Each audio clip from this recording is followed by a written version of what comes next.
So just want to know if you have any queries, anything related to the lecture videos that had been posted till now.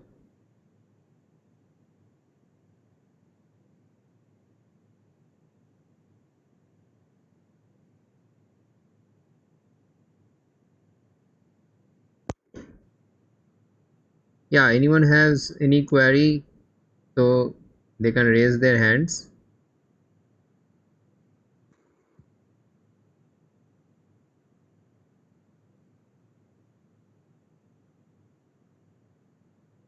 So I hope you understood how we are deriving the state space realizations. So state space realization, also called state space representation, then they are also called state dynamics. Basically, state dynamics means the x dot equation, to be more precise. But as you can understand that the x dot equation is what we are bothered with, because if we can solve that equation, x dot equals to ax plus bu for the LTI systems, or in general if it is x dot equals to fxu for a nonlinear system, if you can solve that equation and find out your xt, which is the trajectory. So xt means you are obtaining the state values for every instant of time. That is what you actually need. So over the time, how the states are evolving. So if you obtain that information, then output is nothing but a is in more it is simply an algebraic relationship with the states. So there is no dynamics there. So if you find out xt, yt can easily be found out. So we are not so much bothered about this why. The main focus is actually in the state dynamics. So I hope you have understood how we are deriving the state dynamics from the system equations. So when we are given the system, the physical system, by the knowledge of the system dynamics, we are able to uh, derive this SPR. Then from block diagram representation, we are able to derive the SPR. From transfer function, we are able to derive the SPR. And while we are doing it via the transfer function method, we also came to realize that we can actually derive different SPRs for the same system. And at the last lecture, which you had been provided with 1E, I guess, there we touched upon that interesting fact, which is the similarity transformation. So all these realizations that we can derive from a transfer function, so if they are of the same, so we are supposing that we have derived the SPR of the same order as the transfer function. In general, that would be the case, and these will be related with similarity transformation. They will be related with similarity transformation. And I think that there was some relationship between that a bar or az, maybe az equals to p inverse ap, bz equals to b inverse p, cz equals to cp. Is there any confusion in how we have derived those equations, how we got to those equations? The derivation is also important to remember. Okay, you must be able to derive that relationship if you are asked to. So when you are preparing the class notes, so this practice will be there to derive the equations, because the notes should be having all the contents covered, and since I have shown you the derivation, you should also do the derivation when you are preparing the notes. So this practice you will already get when you are making the notes. So you start making the notes, because like today or tomorrow I will upload the assignment for making the notes for the part 1, which covered the 1A to 1E. So that would form actually the first part of the note. Sarah has some doubt. She has raised her hand. Yes, sir. Sir, Hmm. I want to ask that why do we need so many type of SPRs? What's the use? Hmm. So I also told it about this, but this is a general query actually that comes across to the students when we are beginning with the subject.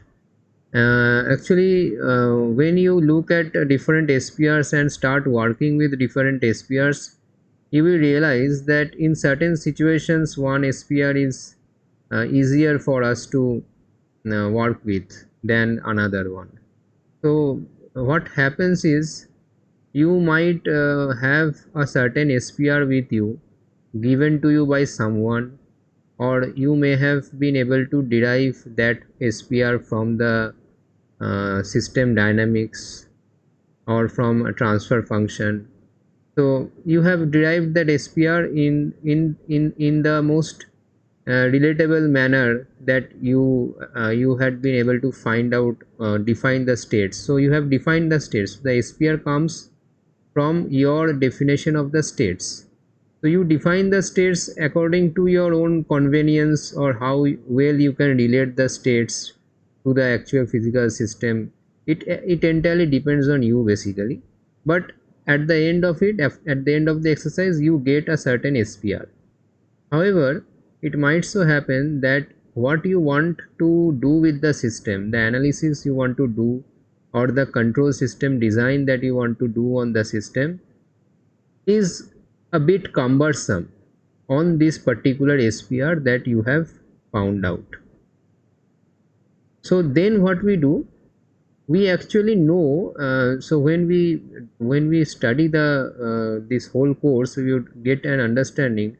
And if you actually go into control systems in advanced courses, you actually pursue the direction of control systems, you would find that various techniques of analysis and various techniques of design fits a particular SPR in a very easy manner. That means that particular design methodology is built for a particular SPR only. So the state dynamics will look like this, the A matrix looks like this, B matrix looks like this, C matrix looks like this. Then a particular design readily fits to that particular SPR. So the researcher or the person who develops this design or develops the analysis technique, they do it for a particular SPR, and they don't need to actually, they don't need to show that the design would hold for all different types of SPR. Why? Because the SPRs are related to each other through a similarity transformation. Since we have the knowledge of this fact, this gives us the power to only analyze and make a design for a particular suitable SPR. And if you want to use that design or analysis for the SPR that you have found out, then what you only need to do, you only need to figure out a similarity transformation that would bring your SPR to the SPR which is for which the analysis and the design had been developed. So you have formed a SPR in the X state space, suppose, and the analysis and design that you want to use had been proposed for a particular form of A matrix, B matrix, C matrix. We say we call it the Z state space. Then you have to transfer from the X state space to the Z state space using a similarity transformation P. Your job is only to find out that similarity transformation P, and that is actually a job, because always you will not be very directly able to relate it. There are techniques, or obviously there are techniques. So with the help of those techniques you will be able to figure out the similarity transformation also. And then you bring the system to the Z state space, you fit your analysis and design, you do it in the Z state space, and then you again come back to the X state space by doing the P inverse, and you are done. So that is the actually use of similarity transformations. I hope I got through. Sarah, if you have further doubts, you can make further questions on this. No, sir, that's okay. So this is the main idea. There can be other reasons also, but this is the main reason which like rings well with me, and I understand this very well. There might be other reasons in other domains. So this is the reason in the control system domain. See, actually the similarity transformation is a mathematical concept. It is not a control system concept. It is a mathematical concept. So if you have a system like this, x dot equals to ax plus bu, y equals to cx plus du, you just simply want to change the state space from the x state space to some other state space, you can do the similarity transformation. X equals to pz can be always done. So it is a mathematical technique, and that mathematical technique has a lot of implication when someone is using this state space for a particular work.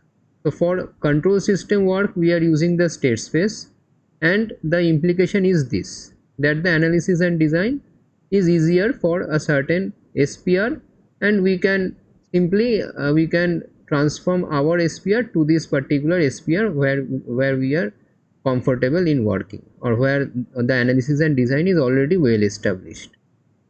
In other fields like maybe communication engineering, maybe some coding theory, so there are also these matrices, vectors will come up. They might have different implications for similarity transformation.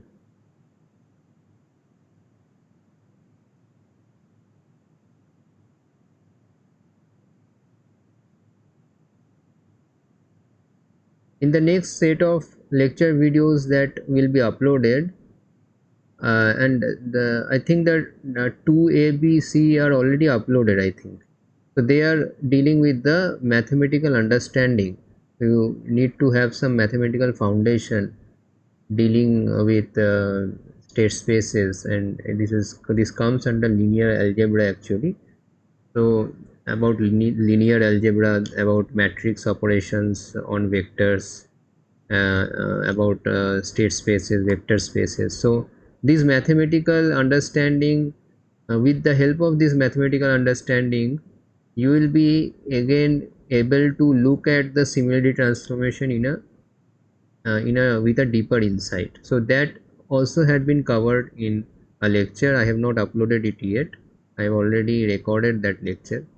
So here in the part 2, what I am trying to do is, in the first 2 ABC, I guess in 2 ABC or 2 ABCD, I am giving you the mathematical techniques of linear algebra, some mathematical concepts and some mathematical techniques.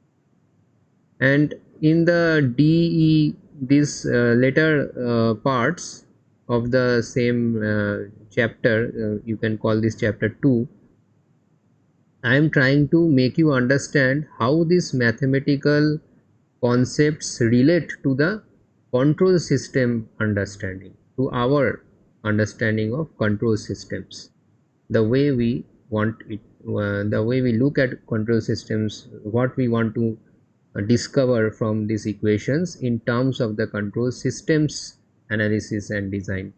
So what does the mathematics reveal to us about the control system? So that is what I have also tried to tell you uh, in the later half of the this part 2. So when you go through the mathematics first. This week I will not give you the later half of the part 2. You go through the first part, whatever videos has been uploaded. So I'm giving you more time on these particular videos because this is important. You also take it seriously. This subject is not easy subject. You have to understand the mathematics. You go through the mathematics. I have tried to make it as simple as possible, but there can be many doubts, there can be many confusion. You clear those confusion with me in the coming week. Go through the mathematics part, try to do some numerical exercises. So I have done some numerical exercises in the lectures. You can create your own examples and try to solve yourselves and see that whether you are getting familiar with the concept, with the techniques or not. That familiarity is important. Familiarity with the techniques is also important. Familiarity with the concepts is also important. Both will go hand in hand while we understand the state space relations. So it is nothing but mathematics, but the implication of the mathematics in controls, in the terms of control systems, is what we are really interested in. But for that we have to understand the mathematics part first. So you go through it and you spend time looking at it. You see the video twice, thrice, as many times as you need. So clear yourself about the mathematics. It's not difficult, but there are some certain concepts which are not so straightforward. So that is what I would say. But they are also not totally like you cannot understand it. It is not like that. One would be able to understand it if they spend some time on those concepts. So I'm again telling you, take this subject seriously, because this is not an easy subject like the subject I taught in second year. So it is not at all like that. Okay, though there are some similarities which I highlighted, but don't go with the similarities. There is a lot of many deeper insights and deeper concepts which you need to understand, and you need to apply those concepts while you are going ahead in this subject. Otherwise this is also not a subject which is like easy to pass if you don't follow this subject regularly. So you have to do a regular follow up on this subject. Otherwise just reading it in the last week of the exam will not help you so much. You will not even understand what this is all about, what you are seeing. So if you just read it in the last 1 week, you have to spend some time on this subject. There is some can we say that number of integrator in the block diagram gives the minimum number of states required? Yes, you can say that the number of integrators will give you the number of states. So, but it's not necessarily minimum, I guess.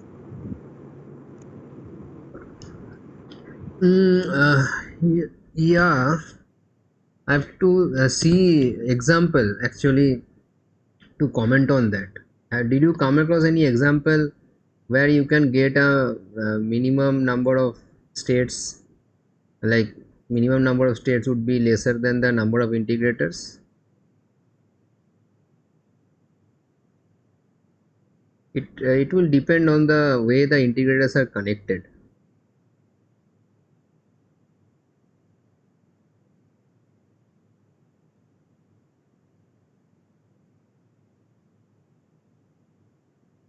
So, but we define state space representation from the transfer function, and it depends how we are taking the states, and there need not to be minimum. And then we draw the block diagram. So, how can we say that the states, the number of integrators depict the minimum number of states? See, when you derive the when you derive the SPR from the transfer function, then you have a prior knowledge of what is the number of states, it is the number of the states will be equal to the order of the polynomial or order of the characteristic polynomial. Okay, I'm still not using the term minimal here, because there is a risk of being incorrect actually. But in most situation, so this is the number of states and this is the number of minimal states in almost every situation. The order of the characteristic polynomial that you find, and then when you derive the block diagram, then you mainly you represent it as a chain of integrators. So as many number of states you have, you will see that the block diagram also has those many number of integrators. So this is when you are deriving from the transfer function, then the SPR, and then the block diagram. However, there is the other way, which is you are given a block diagram. So when you are given a block diagram and asked to find out the SPR of that block diagram, then how many states would be there for that block diagram. So see that every integrator, the input of the integrator is you can say is the differentiation or the derivative of the output of the integrator, correct? So if you take the output of the integrator as a state, then definitely you will get the state dynamics by looking at the input side of the integrator. Is this not clear to anyone? Just look at the integrator, just see the integrator, then if let me try to share something here.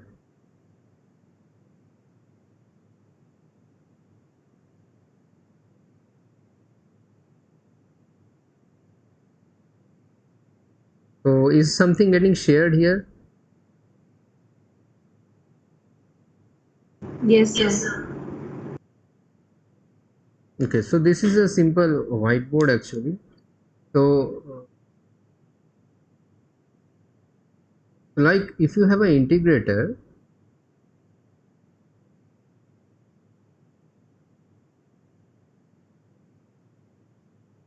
then whatever the output of the integrator is, suppose this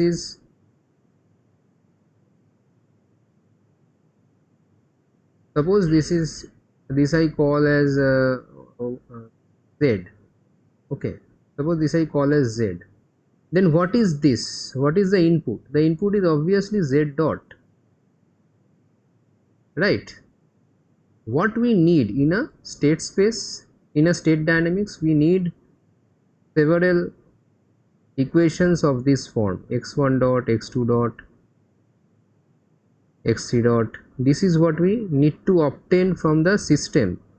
So the system must have some signals whose differentiation is present somewhere in the system.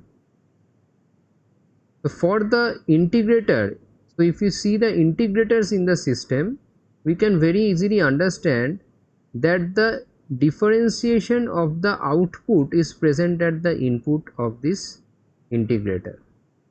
So this, if you define this as x1, suppose you define z as x1, then you have got the x1 dot here.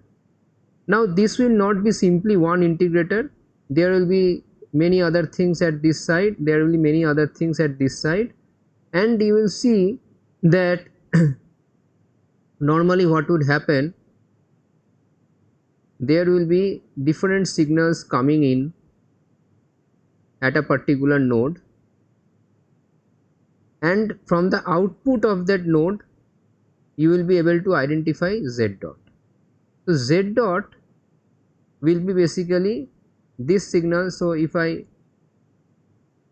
z, okay, so let me just use some other symbols here like a, b, c. These are some signals right now. So z dot will be equals to a plus b plus c, or supposing this is the entire summer, a plus b plus c. So this is now simply a signal flow graph, like a signal flow graph. This is a node, signals are coming in and this signal is coming out. So you get your z dot as a plus b plus c. Now this a, b, c would also come maybe from another complicated set of integrators and all. So you have to actually analyze every integrator's input. You have to look at the input of every integrator.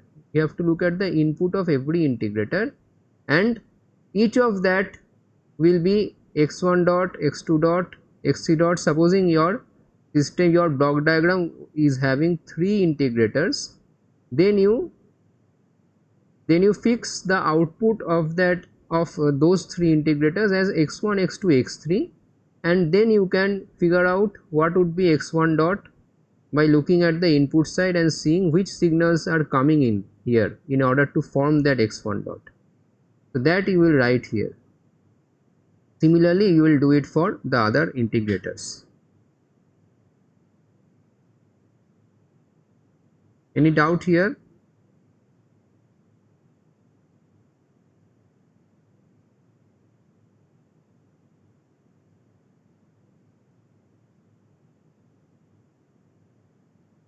So any doubt here?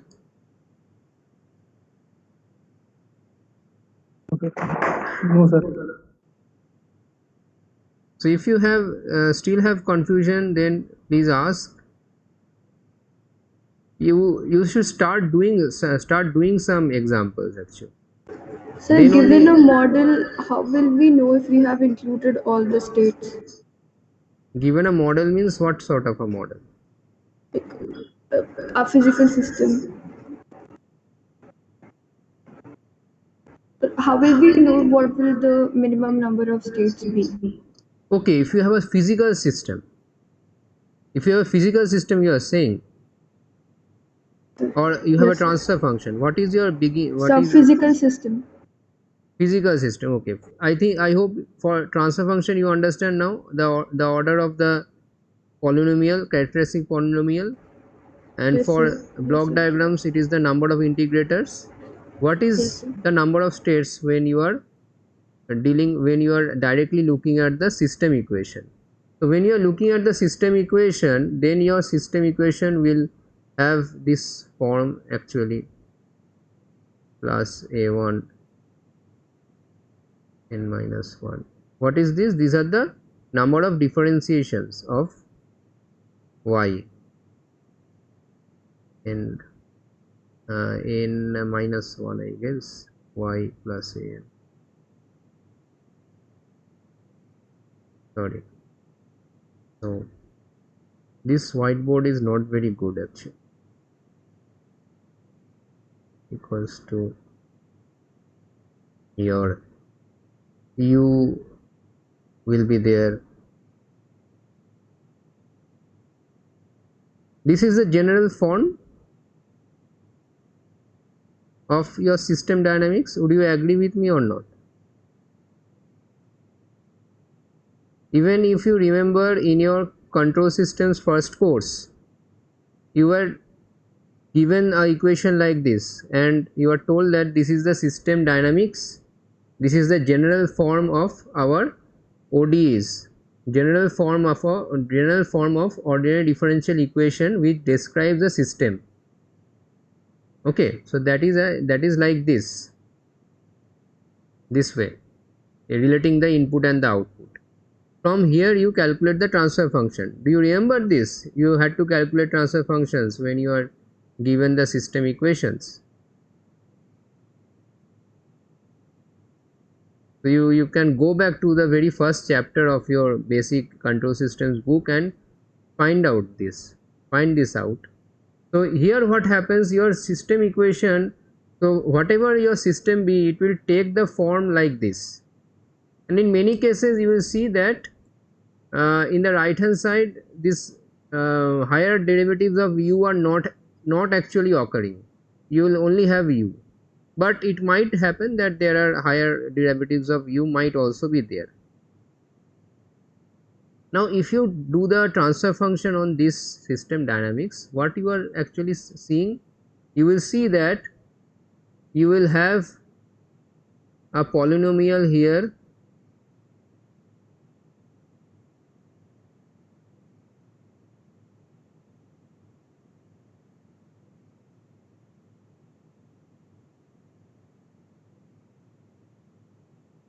I guess I did something wrong here. This should be only n and this is not here, not there.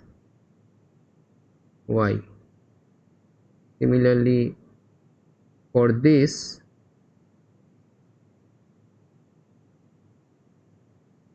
you would have something like this. So you check it in your book. What is the exact? Where does it end? A1 to an or an minus 1? Guess this would be n minus 1. n minus 1. m minus 1.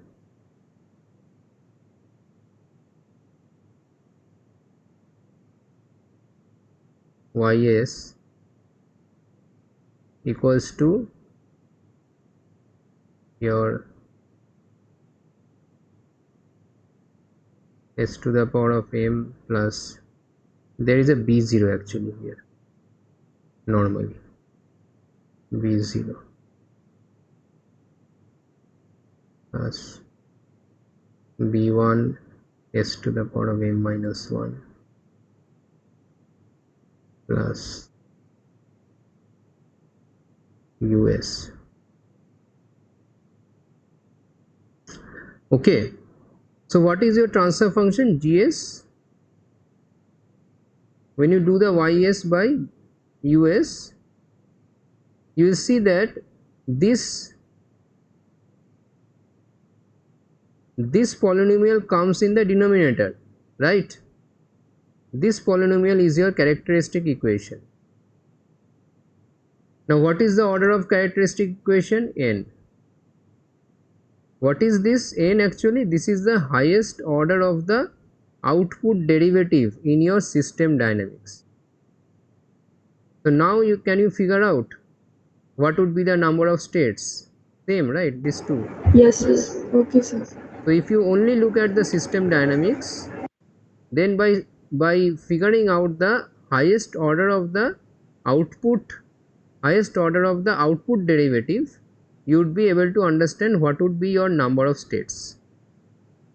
So that number of states is your minimal number of states in generally that is your minimum number of states. Okay. Okay, sir. Thank you.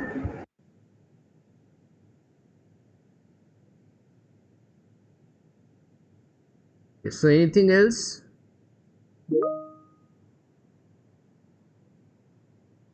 Go through the mathematics part now. Now you have understood something of this SPR, how to derive SPRs, but you have to understand what they actually tell you, and that is actually the important part. For understanding that, you have to know the mathematics.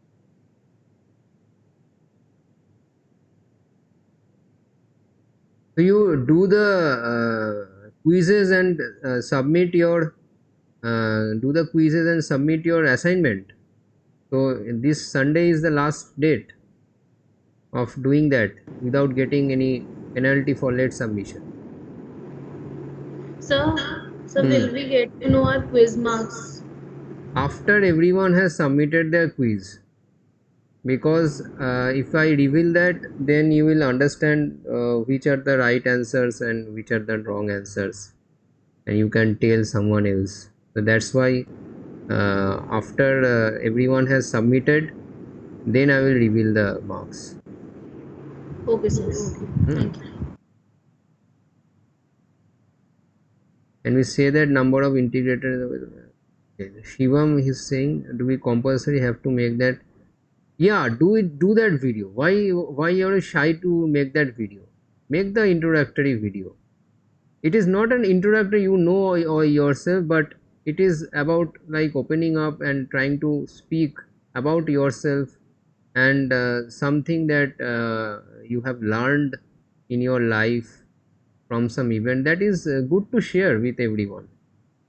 And you have a lot of interesting facts. When you start making this, you will um, realize that what else, what all that you can actually speak in these videos. You can mention some interesting facts about your birthplace, about the place you live.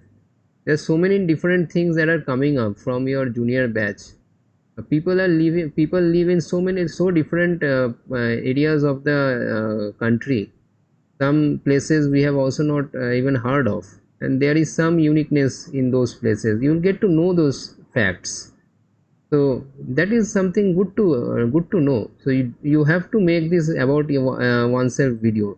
So spend some time on this. It doesn't take more than 5 minutes even.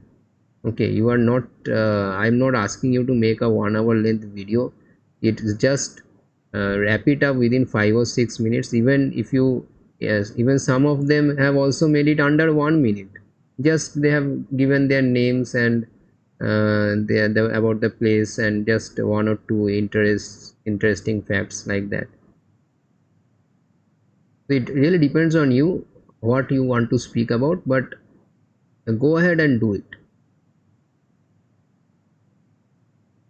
By the way, did you all check that that thing about the breathing rate? So I also did some further googling and found out that what Jayati was saying about the metabolism was actually related to this breathing, not the heart rate basically. So the metabolism gets increased when we take more number of breaths per minute. So at certain situations we need to increase our metabolism, but mostly in usual cases, normal life, we don't need a higher metabolism rate. It all it does, it spends it uses up the energy that we are having within us, the stored energy. It is metabolism. What it does, it brings out the energy. It breaks down the food, and it releases the energy for our use.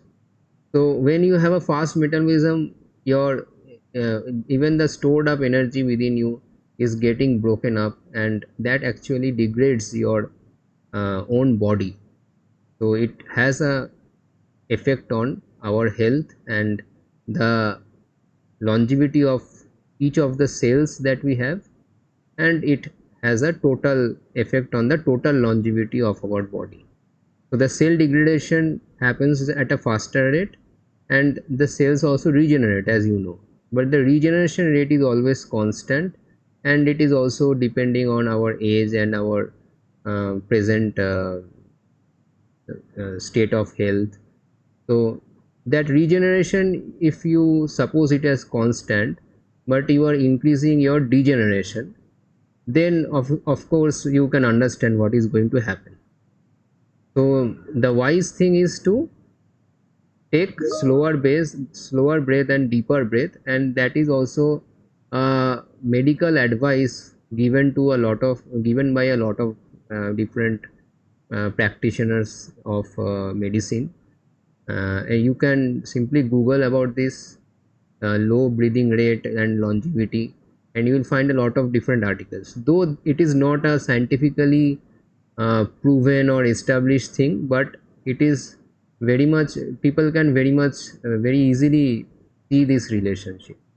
And it is also effective actually. If you actually practice slower breathing, then there are many improvements, not just about health is the first improvement that you will note, but there are also other improvements in yourself that you will come to notice, and that will help you in your life. It will also improve not just your physiological health, but also your psychological health, and not just your psychological health, but also it will work deeper within. So if some people are interested in spiritual progress, then the first step that they need to take is to reduce their number of breaths per minute. They have to practice this art of taking slower breaths and deeper breaths. Otherwise, you cannot actually make a spiritual progress. It is my own understanding, but I think the practitioners of yoga and pranayam, they will also uh, have the similar opinion that uh, unless you start practicing deeper breathing and slower breathing, you will not actually realize your spiritual potential. But not most of us are not interested in realizing our spiritual potential, but at least we are interested in our healthy well-being and our psychological well-being. So those two will also get remarkably uh, improved.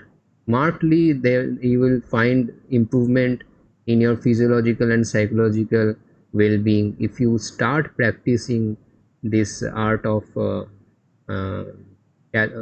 like this is actually deep breathing. It is termed in a like the term is they are using is deep breathing, but I like to call it as slower breathing, because you are actually breathing slow, or you are taking less number of breaths per minute.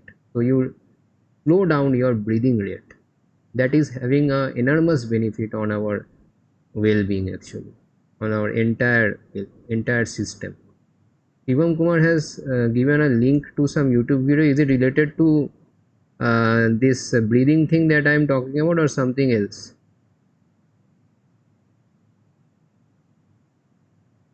Shivam?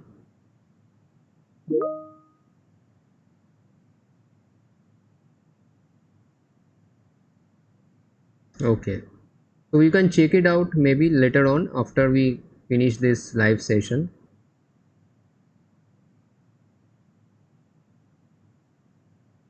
So you can do some experiment on yourself. I have done this experiment on myself actually, so I can suggest this experiment to yourself. So, and actually this breathing rate also varies over the day.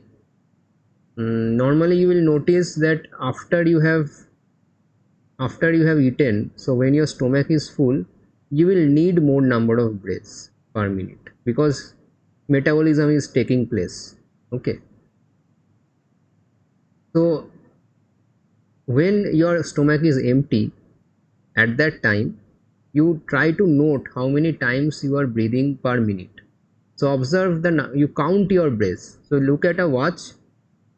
So maybe at your wall clock you look, you just sit down at the most comfortable position, without when your body is also comfortable.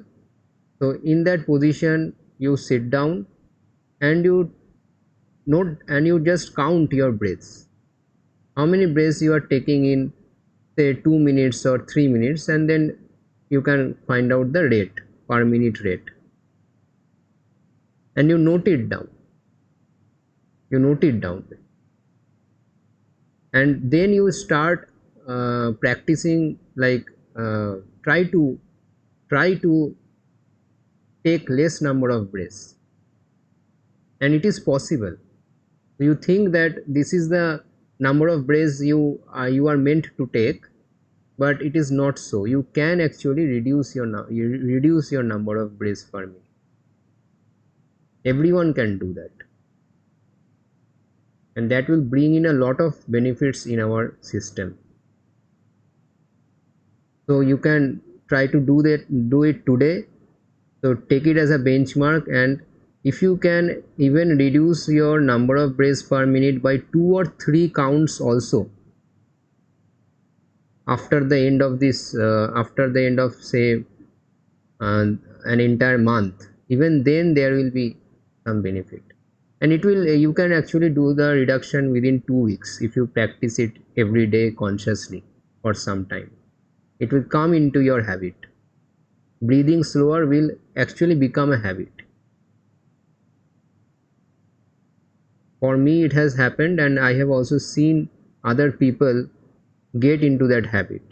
So they now now it is difficult for us to breathe rapidly or take like increase our breathing rate. It is difficult for these people who has practiced slow breathing.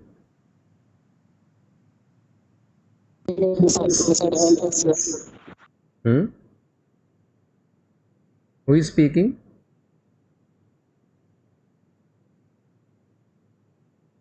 Okay, I guess it was a misconnection or something.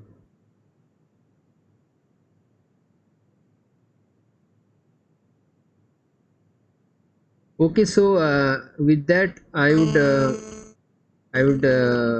then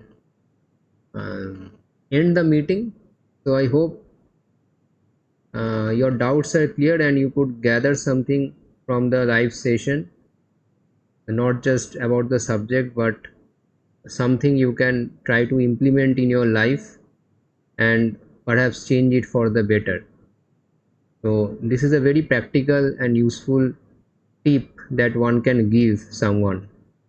So even if they don't know that person or they have nothing to do with that person. So with that, I would like to end the live session if no one has any further comments.